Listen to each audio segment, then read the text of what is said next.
दोस्तों, शाम की 3 बड़ी घटना जिसको देख करके आपके आंखों में आंसू आएंगे। हाँ जी दोस्तों, एक फौजी छुट्टी आता है सिग्नल मैन, और 2 दिन बाद उसके चचेरे भाई ने उसका काम तमाम कर दिया है। थोड़ा सा जमीनी विवाद नहीं, सिर्फ रास्ते का विवाद। और दूसरी बात, हाँ जी दोस्तों, एक दरोगा ने सेना के जवान को गोली मारी, कान के बगल से गोली निकली, बाल बाल बचा।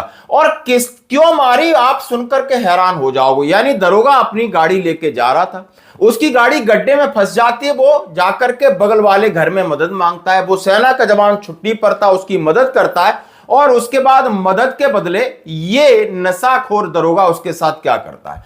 दूसरी तरफ मैं आपको दिखाना चाहता हूं, आपको मणिपुर की सेनापति जिले में आसाम राइफल्स के कैंप में किस तरीके से उत्पात मचा रहे हैं ये लोग, और ये उग्रवादियों का दे रहे हैं साथ, और सेना की गाड़ी इन्होंने फूंक डाली।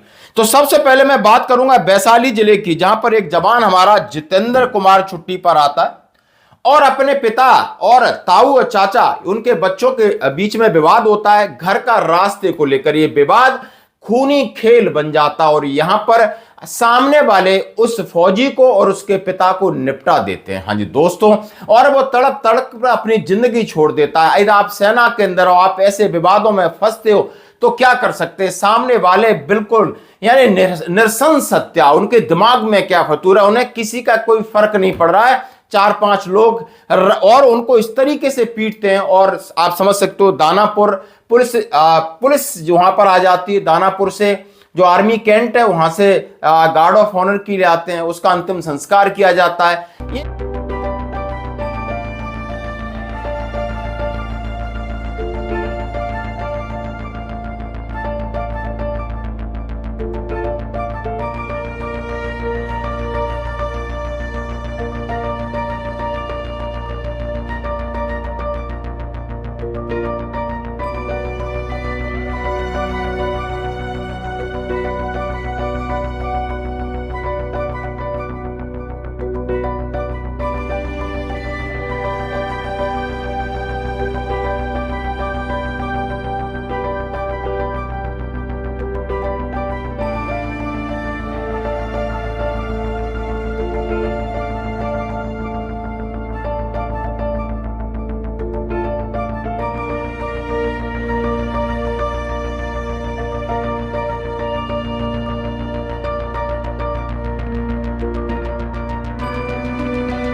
एक बात हो सकती है, लेकिन दोस्तों ये लोगों के दिल में आखिर क्या है आप समझ सकते हो। आप छुट्टी आते हो तो आपने बहुत सारी चीजों को थोड़ा नजरअंदाज करना भी सीखना होगा। अब जरा इस दरोगा की दादागिरी देखिए, जो कि नशे के अंदर है। ये भी वैशाली जिले में शराब के नशे में धुत एक दरोगा अब एक युवक पर फायरिंग करता है, और वो युवक है रजनीश, जो भारतीय सेना का जवान है। पिस्टल भी बरामद हुआ है सर। पिस्टल बरामद हुआ है।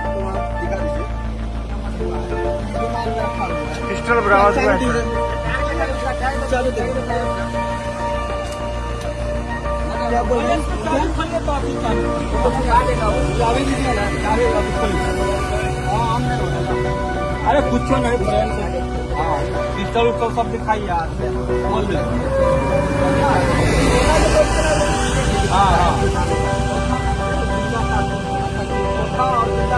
अंतर होता है।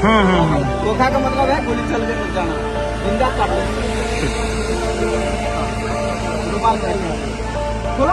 क्यों करता है, यानी ये गाड़ी इसकी गड्ढे में फंस जाती है, गाड़ी निकाल नहीं पाता है। एक तो पिस्टल लगा रखी है और थोड़ा ड्रिंक करके रखा है। और बिहार में वैसे भी ड्रिंक मना है, लेकिन वहां पुलिस वाले पी सकते हैं शायद, मुझे ऐसा पता नहीं।